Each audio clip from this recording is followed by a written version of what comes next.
কি অবস্থা গর্বিত জাতি, কেমন আছেন? আশা করি অনেক ভালো আছেন। হ্যাঁ, আমিও ভালো আছি। আর তাই তো ভোরবেলা উঠেছি শিশির ভেজা কুয়াশা দেখার জন্য। আসলে রংপুরে আমাদের কুয়াশা মানে আলাদা একটা অনুভূতি। তাই তো ভোরবেলা উঠেছি এলাকার সৌন্দর্যময় কুয়াশা ভেজা রাস্তাটা দেখার জন্য।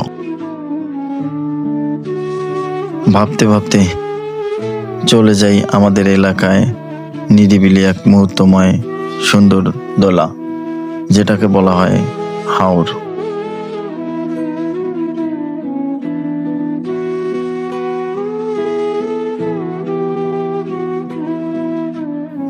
রংপুরে এই জায়গাটা মোটামুটি ভাইরাল হয়েছে, কিন্তু শুধু যে এই জায়গাটার রিভিউ আসবে তা কিন্তু নয়। যাওয়ার পথে দেখি আমাদের এলাকার এক কাকু, উনি ভোরবেলায় মই টানা শুরু করেছেন।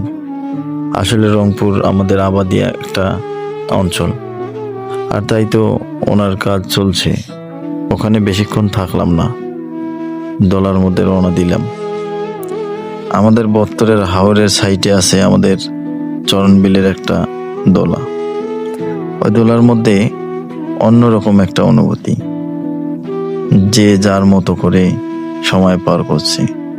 কেউ বা জাল টেনে মাছ মারছে, কেউ বা ঘাস কাটছে, আর কেউ বা আড্ডা মারছে।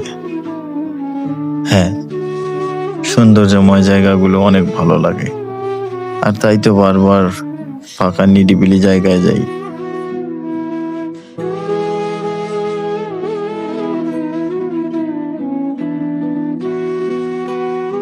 জেলে ভাইয়েরা মাছ মারছে, খুব ভালো লাগছে বিষয়টা।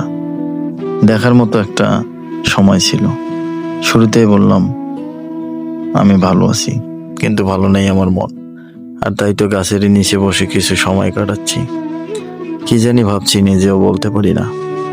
ভাবতে ভাবতে অনেকটা সময় পেরিয়ে গেল। এবার ভাবলাম বাসার পথে চলে যাই। বাসার পথে রওনা দিলাম।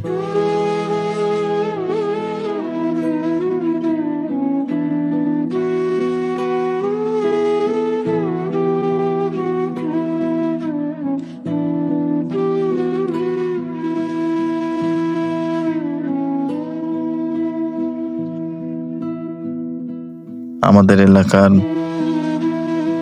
গাছপালা, রোড, পুরো মুহূর্তটাই যেন আলাদা।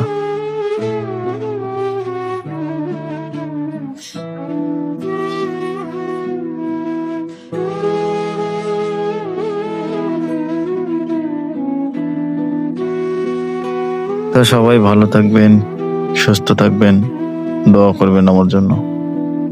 আসসালামু আলাইকুম।